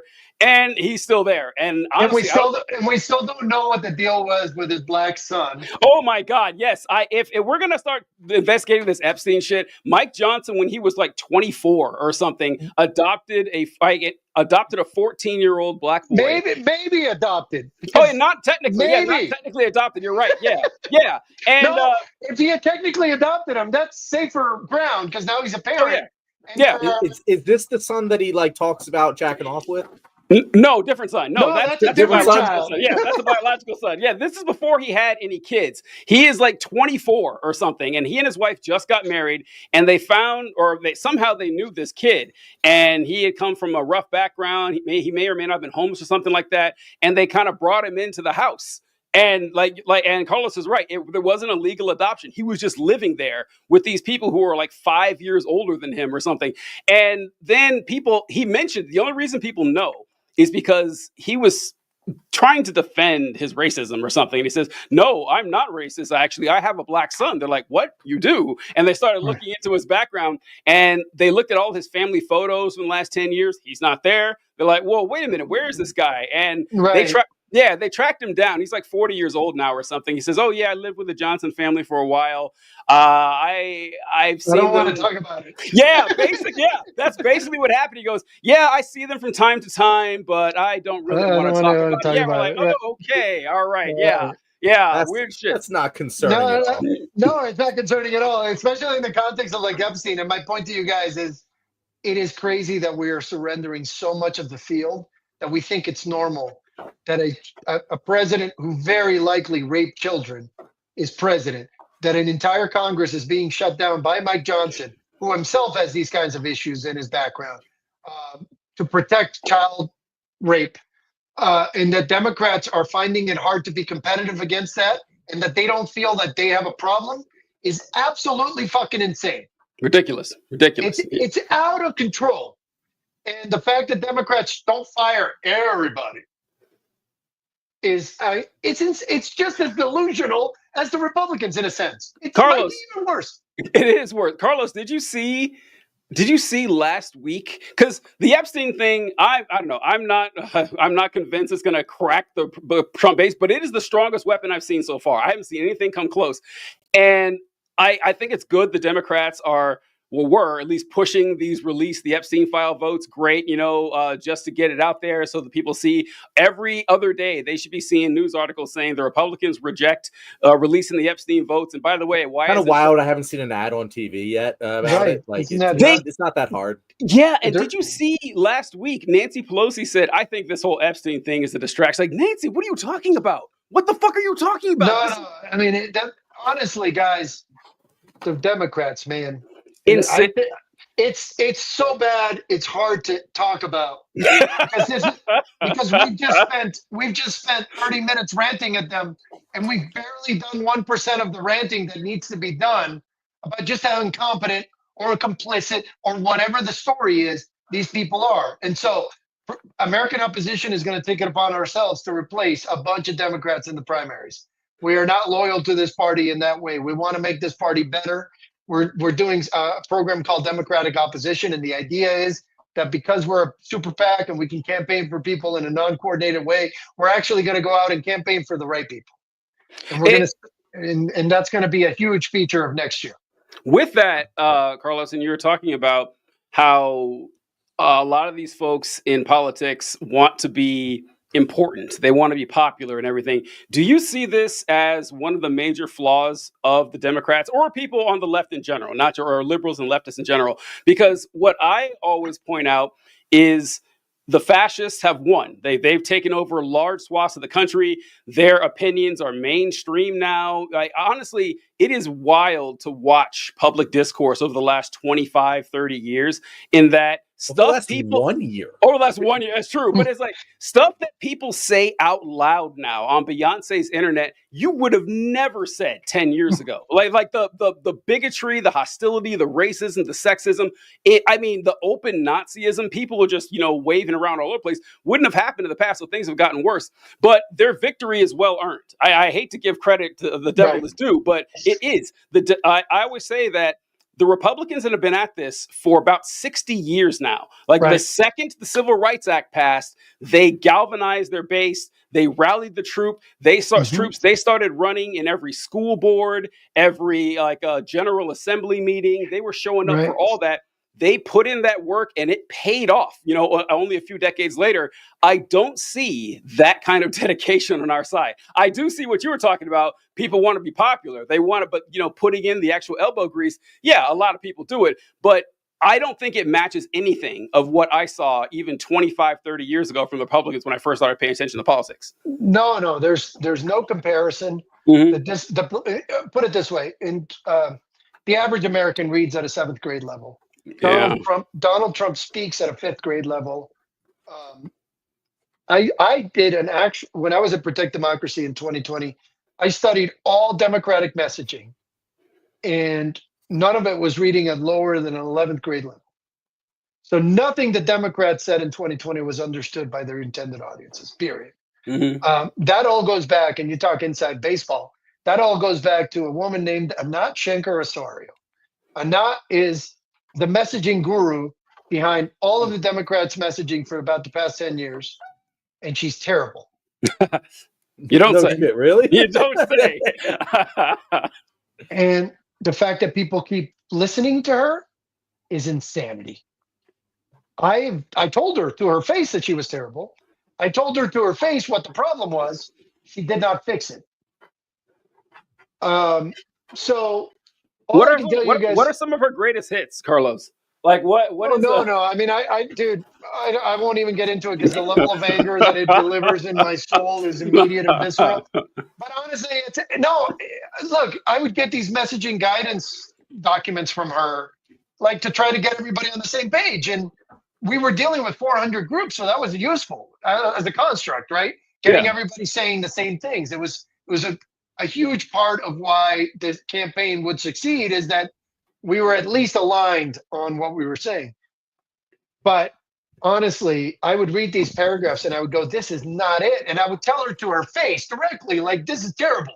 And here's why. And I'm not just trying to say that. Here's why.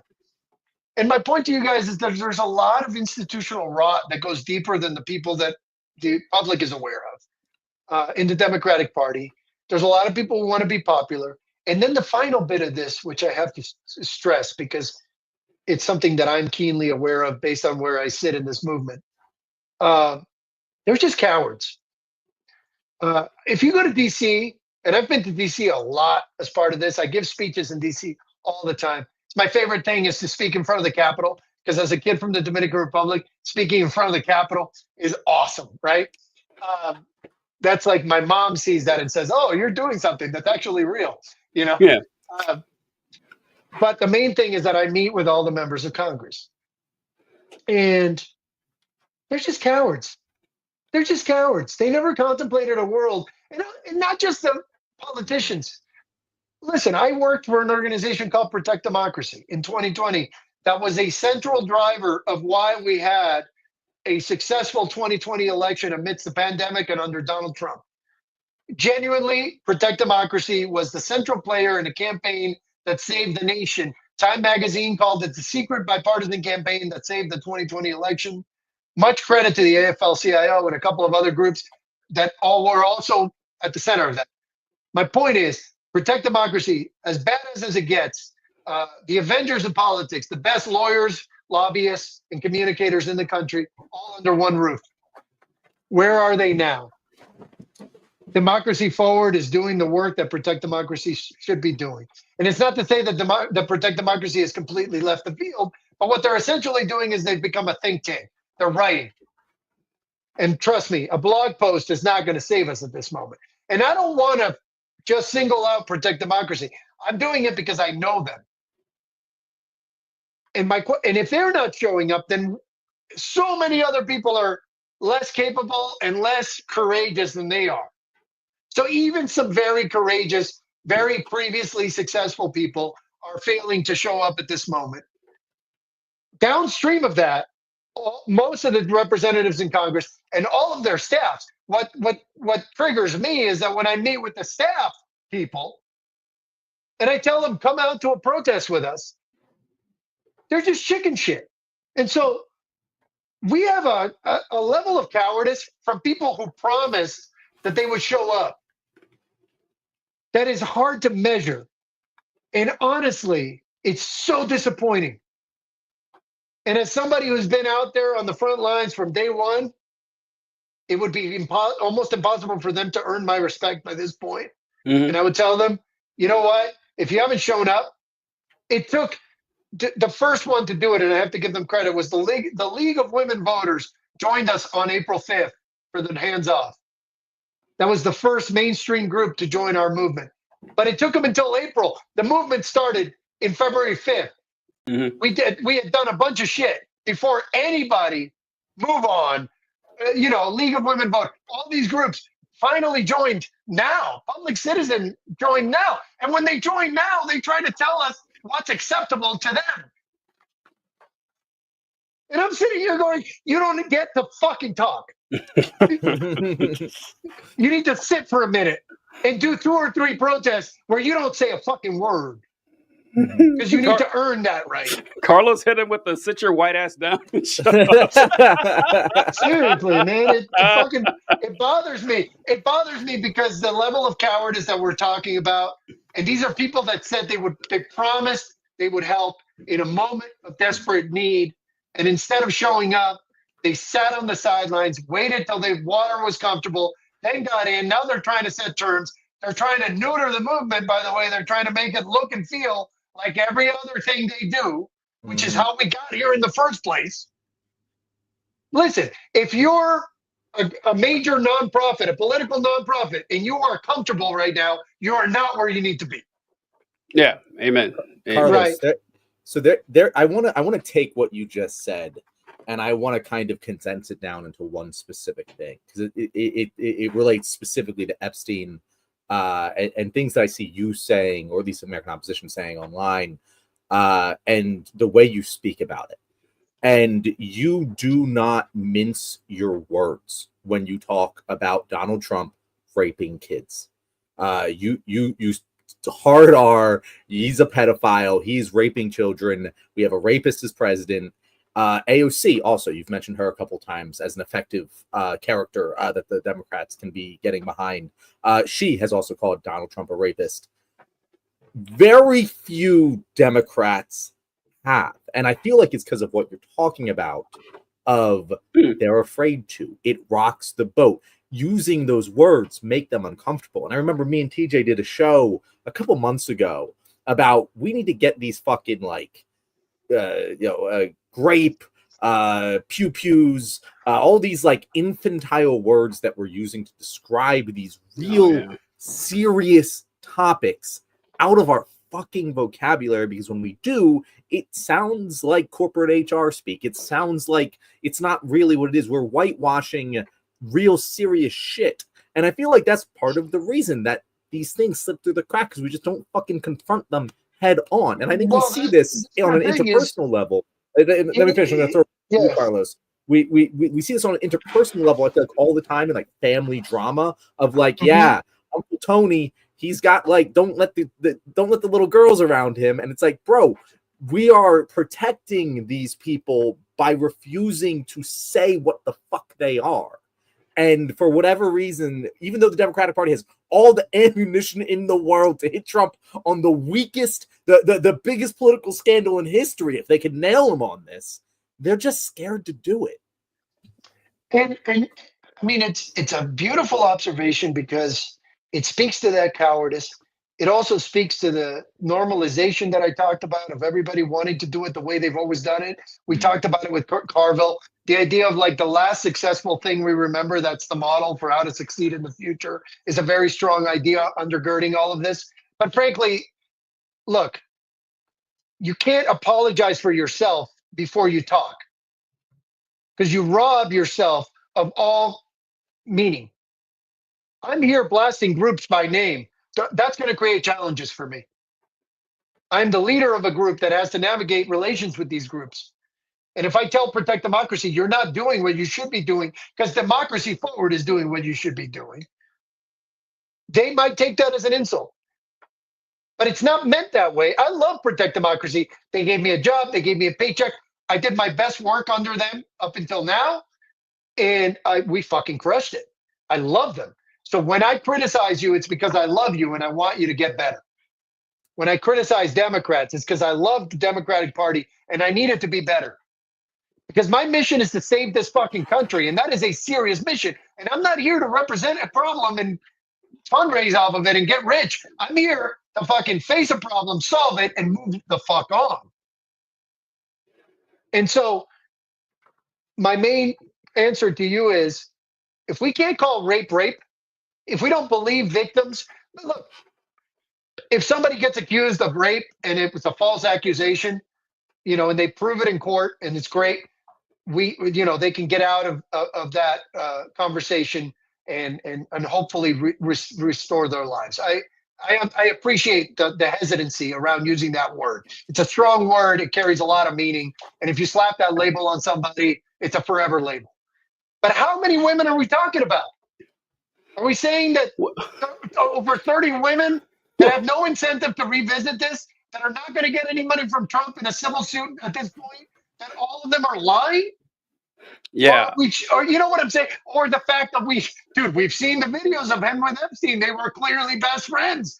And Epstein, by the way, Ghislaine Maxwell is serving time for trafficking children for Jeffrey Epstein, which For means now. Donald Trump, right? And then the cover-up proves the crime. And they're covering it up right in front of our eyes. Somebody from the DOJ is meeting with Ghislaine Maxwell as we speak. And so my point to you is, we have to be able to call everything what it is. Yeah. Donald Trump is more than likely, he's an adjudicated rapist. He's already a rapist. There you go. Yeah, it's already one. I was going to say, we know it is proven in court of law. He forcibly fingered a woman. That is right. Right. And if you believe the victims and if you believe the circumstance, it is pretty easy to see that Donald Trump is a child rapist.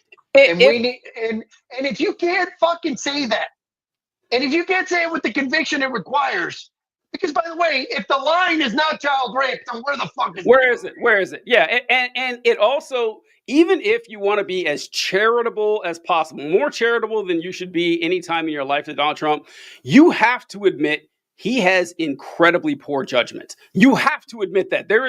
I challenge any of you to produce as many pictures of you with someone else as there are pictures of Trump with Jeffrey Epstein. They're all over the place. He can't deny it. He is on video and on radio talking about Epstein, how much he loves this guy, how he's a terrific person, how they hang out. Jeffrey Epstein says the same thing. So there's corroborating evidence on this. There's paper trails going back.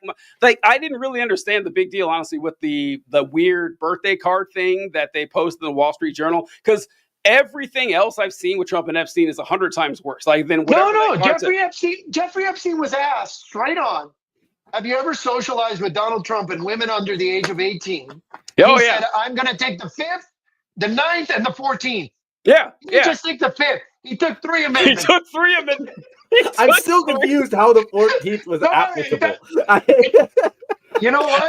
Hey, he needed every piece of ammunition he could scattershot. Yeah, he's like, if he could have taken the 2nd, he would have pulled out a gun and started shooting people. Honestly, that dude was looking for every amendment that said the word private, because that dude was desperate. And my point to you guys is, look, I agree with you. Donald Trump, the preponderance of the evidence suggests that he has raped children. Whether or not he has is not really the point, because he is clearly part of a pattern of behavior of rape and sexual abuse of women, of children, you name it.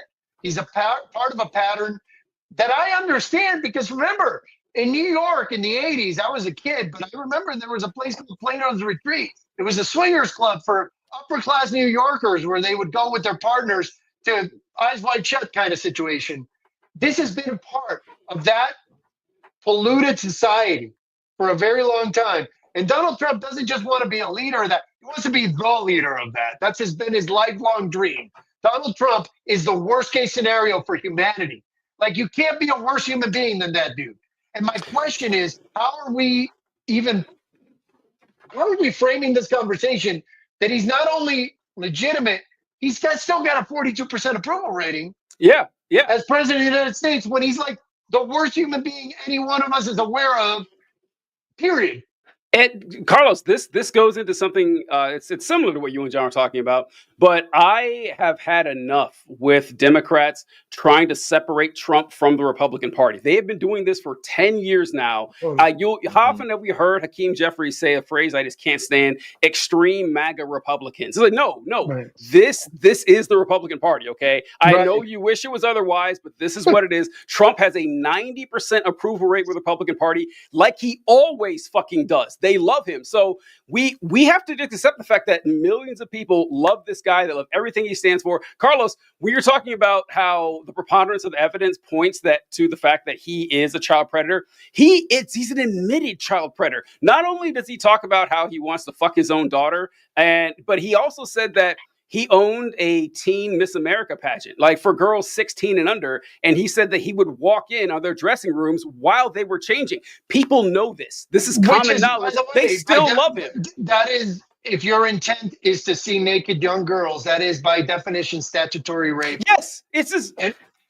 there's no justification for that action. No, you can't give one. Yeah. And it's funny because I judged Miss USA 3 times, and I judged Miss Teen USA 3 times as part of that. Mm-hmm. And it's interesting how much work goes into making sure the judges and everybody, sort of the adults, don't engage with the contestants. Mm-hmm. And the fact very explicitly to try to protect people. And I won't get into the pageant experience. It's an interesting thing, but I will say that there are a lot of checks against that kind of behavior. And the fact that he was explicitly saying, and that's a source of pride, that is that if Ivanka wasn't his daughter, he would be dating her, that kind of thing. Honestly, how many more examples do we need? Just take that one line. If my daughter were not my daughter, I'd be fucking her. Yep. Just take that one construct. If that doesn't disqualify him from being president to you, you're fucked up, and you need to get better somehow. Yeah. And we just need to deal with you for a minute and just please consider, if you don't think Donald Trump wanting to fuck his own daughter disqualifies him from being the most powerful man on earth, what the fuck is your problem? How can I help you? Because your existence is moot. There's nothing you could ever say or do to redeem yourself from that. So honestly, man, we are lost. Country full of these people, Carlos. Country full of these people. Yeah, I know. It is insane. And we gotta write this shit. What are you gonna say, John? So I was gonna say, I mean, it to me, there's that line. To me, that line with the Ivanka thing, it's like, you can get one of those out, and if you're like a really good fucking person, I'm like, okay, it was a joke, a bad joke, but it's the continuous, as you said, a pattern of behavior of things that he has said and done and been caught doing over the years. Again, we know that he's raped a woman. That is without a doubt. We all know that. But it always goes back to me to the grab him by the pussy thing. I don't even wait. When America heard that, again, a lot of us were like, oh, it's fucking over for him. Because we all understand that to be fucking rape. And or at the very least, sexual assault. And so many Americans heard that and went, oh no, that's fucking normal. And it's been very scary to me. More than normal. They want to do it. They see the problem is that there's a huge toxic population who either want to do it or want to have it done to them. Yeah, I was going to say that. Yeah.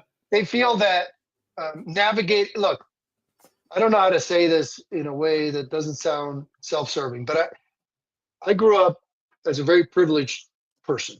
I lived at the Carlisle Hotel in New York for 5 years. I got to party with DiCaprio in the late 90s. I got to do all of the things. The trip to St. Bart's, Saint-Tropez. I lived in Monaco for 3 years. I've been to every party that counts. The Vanity Fair Oscar party I got invited to in 2003. Like, I've been there. And I get why people are attracted to the lifestyle that Donald Trump is trying to sell you. I really do. I understand why. And I understand that people who don't have power or money think that power and money should come with the ability to control other people. I genuinely understand why that is a through line that the brain draws, because you want to be powerful. You want to be able to get things that you wouldn't normally be able to get. That's the psychology. And as somebody who's lived it, it's hard for me to begrudge other people wanting that lifestyle, right? That the jet set thing, the yachts, the planes, the parties, the women or the men or whatever the case may be. But the one thing that I would draw from this moment in time that we're living in, and that I would say to all Americans, is none of the people who've lived those lives exclusively are happy. They end up as Elon Musk, or they end up as Peter Thiel, or they end up as Mark Cuban, and you see them. They're like working out their psychological issues at the expense of everybody else. They have names like Trump. They have names. You see them. Meanwhile, I'm going to propose a counter proposal, which is somebody like Barack Obama, who is living that life because he's on a yacht somewhere and he's having a good time. But he also has a life full of purpose and meaning, and he's an interesting person, and he's faithful to his wife. LeBron James, another example of a person who's conducted himself to this point flawlessly on every front and has tried to imbue his life with not just basketball, but meaning and purpose and learning. Shaquille O'Neal, another example. Like, you just have, there is a greater purpose and capacity than just being rich and being able to move other people because you're rich. Carlos, It's I think about education. It's about empowerment. And honestly, we need to aspire to more than just being a fucking douchebag like Elon Musk. Right. Well, yeah, low bar for Elon Musk. Yeah, no, but Right. So I think a lot of it does involve envy, or and the envy of like, oh, I would love that lifestyle. They say this about Trump all the time. How when people would bring up that, well, Trump cheats on his taxes, what do they say? Wow, well, look how smart he is. I wish I was smart enough to cheat on my taxes and stuff like that. A lot of it too is that the conservative mindset or conservative framework is built on essential hierarchies, whether sexual, biological, or economic hierarchy, whatever, like, they are in love with it. So I think it's even more than the fact that they want to be rich. They want to be the 1%. They also believe, like, deeply, the 1% does get to do whatever they want. They've earned that right. And that's why the stratification matters so much, because whatever strata they're in, there's always someone lower. You can always find someone lower. And so they're like, well, I can exercise my power. Like, it's okay if I'm on Medicaid, but black people, who the fuck do they think they are to be on Medicaid? They haven't earned it. They're too lazy for it. Like, that stratification means a lot to them. So watching Trump get away with that, they admire it. And even if they don't, even if they think, well, that's morally wrong, well, it doesn't matter. Rules don't apply to that class of society. And I think that explains that. But that's my point, is that what they're only seeing is half. And what I would say is this: look, you can have a life where you're rich and you can motivate people because you're rich. That's Elon Musk. That's Donald Trump. But if you want to shoot for something, shoot for being the most educated, shoot for being the most interesting, shoot for learning 5 languages, shoot for playing instruments, musical instruments, or learning to write and arrange music or read music or whatever. Shoot for being an all of the above human being, where you're rich and interesting and powerful, but you also have meaning and purpose behind that. And now you're an all of the above human being. And that's where the Barack Obamas, the Shaquille O'Neals, examples of people who are trying to build up in all other areas. Those are admirable ways of achieving that same status. But then you're moving people not because you're rich, you're moving them because you inspire them, or because you lead them, or because if you run a company or you build a company. I built a company from scratch, and I know how it feels to pay people who are feeding their kids with the checks that you're signing, right? That's an aspiration that's awesome. What I don't want to see is more people wanting to just be rich and don't do any work. Yeah, Because yeah. that leads to a shitty life. That leads to a shitty human being. And so much of what we're facing right now, and my macro point is, so much of what we're facing is at the hands of like these tech guys, Mark Zuckerberg, Elon Musk. They're just insecurity personified, and no amount of money is gonna fucking solve that. Nope, zero. And so learn from their mistakes. If you are trying to become successful, do not try to become rich with nothing else. Try to become everything that you ever hoped of being. The best advice I can give people is this: imagine the coolest old person you can imagine, and then make every decision they would have made. It's fucking simple. And if you never make an exception, you're guaranteed to become that person. I like Because that. I like so that. much of this is about having a fucking vision for your own life that's bigger than just being able to tell other people what to do. That's something that's better earned. If you want to be a leader, earn it. And then when you tell people what to do, they're not going to do it because you're telling them. They're going to do it because you inspire them and they want to follow your lead. And that choice, that makes you truly powerful. Elon Musk isn't powerful. Elon Musk is rich, but he's a loser on every other front. God damn. Elon Musk is so pathetic. It is like Elon Musk is my go-to whenever people talk about, well, you hear guys say, well, you know, you get a lot of money, all the women will like you. Do you know any women who lust over Elon Musk? I'll give you my house if you can name one. It's not going to happen. Like your personal traits mean a whole lot. And yeah, there's nothing worse than giving someone that vapid and uninteresting money. And Musk is the hyper example of it. And Zuckerberg, I guess, would be a follow-up one. What you got there for us, John? It's so funny, like on that specific point, like to me, hearing you guys say this, I'm like, oh yeah, it makes a lot of sense.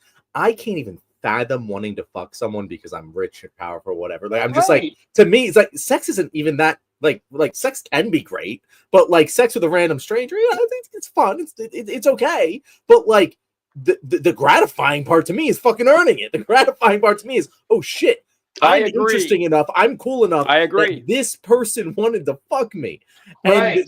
And if that isn't the case, if I'm just grabbing them by the pussy because they'll let me do it because I'm rich, what the fuck? Like that doesn't give me shit. I don't even understand why that's appealing. But think about it this way: it's the same thought that these bounty hunter ICE agents are being proposed with.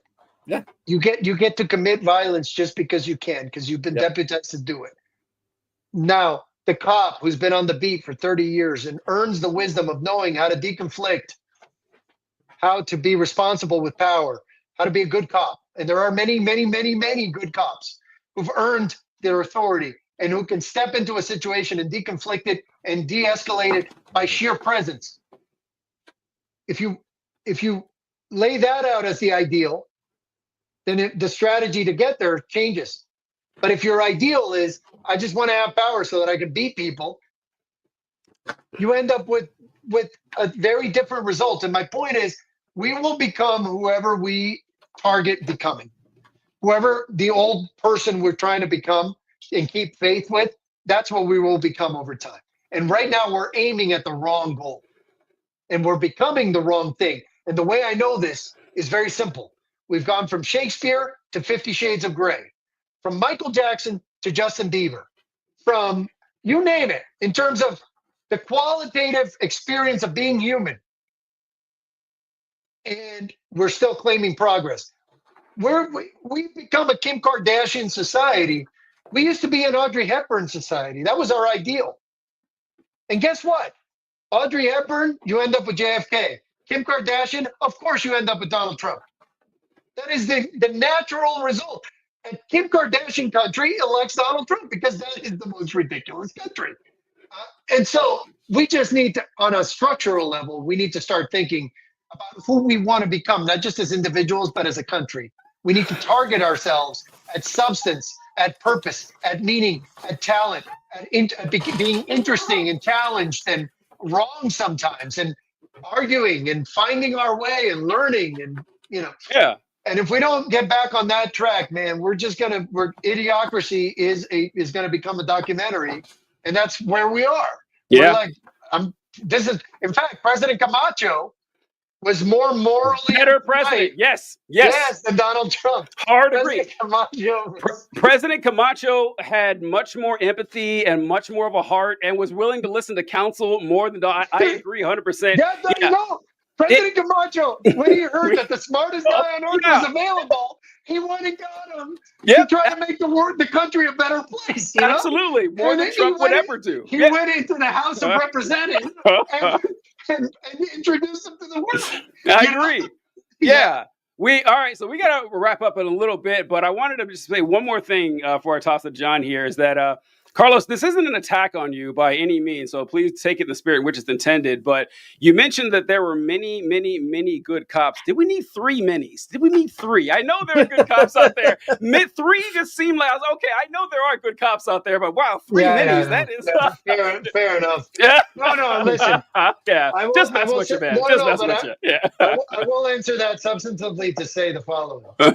I am in danger all the time. I get a lot of death threats. And every time I show up at a protest, one of my small things I do is that I go talk to the police officers on site. I explain that I'm going to be speaking, and I thank them for being there to keep us safe. Yeah. And I will say that 95% of the time, they look me right in the eye and they go, "We respect what you're doing," or "We agree with what you're doing," or some version of that. And then we have a peaceful protest. And I remember in DC when I did the Fox March, I asked the cops if we could do a march to CNN. And they said, "Yes, we will do that for you," without a permit, without pre-planning, because I had taken the time to give them the dignity of introducing myself and saying hello. And kind of my point is humans become toxic when they feel that they're in a situation where they're in opposition to others. And confrontation breeds toxicity. Part of what we need to do is to outreach to communities like the cops, where there has been a lot of difference, a lot of vitriol, a lot of toxicity. And we need to just reintroduce ourselves and say, "Hey, man, I'm here. I want to be safe. Thank you for keeping me safe. I'm going to hold you accountable, but I'm also going to be fair. We need to govern each other, and we're going to do a better job of it together." Because frankly, I don't want to disavow police. They've been so good to me in this movement. I've lived them as a truly positive element of what I've done. And I know there are many bad cops too, but we're not going to get out of this by hating on people. We're going to get out of this by loving people, for real. And by the way, that's the only way we get out of this with something worth saving. Because my point before, when I said, if child rape isn't the line, then what the fuck is the line? I can't defend a country where child rape is acceptable, especially by the president. I can't. I don't want to. If that's going to be us, then I got to go. You know what I mean? So, yeah, that's true. That's the truth. All right, John, you want?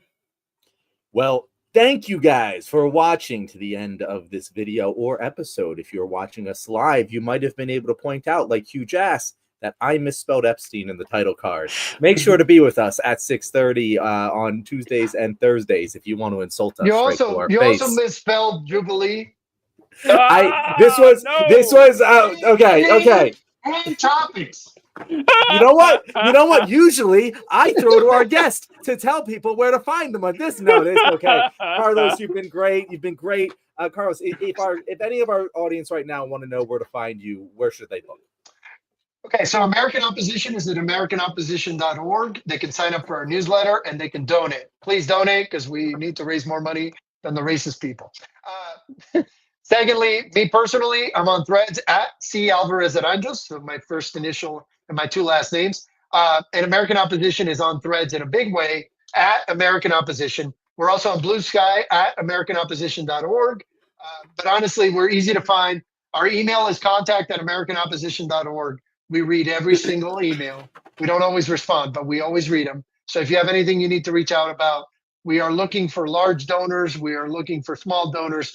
Basically, our biggest challenge is fundraising. So if anybody can help us on that front, it would be most appreciated.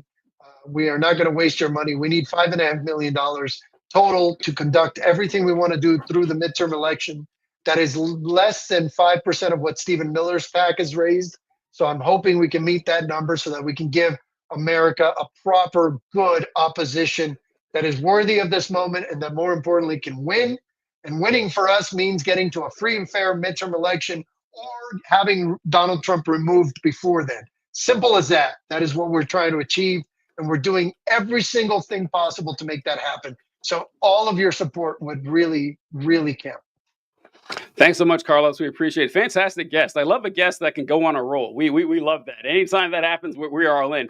Folks, thank you so much for watching the show this evening. Just a reminder that today's episode was sponsored by the Scripps National Spelling Bee. Our contestant from the left wing will be John Cooper representing this show in 2026, and we wish him all the best. Folks, thanks so much. We'll catch you later. Have a good one. Thanks, guys.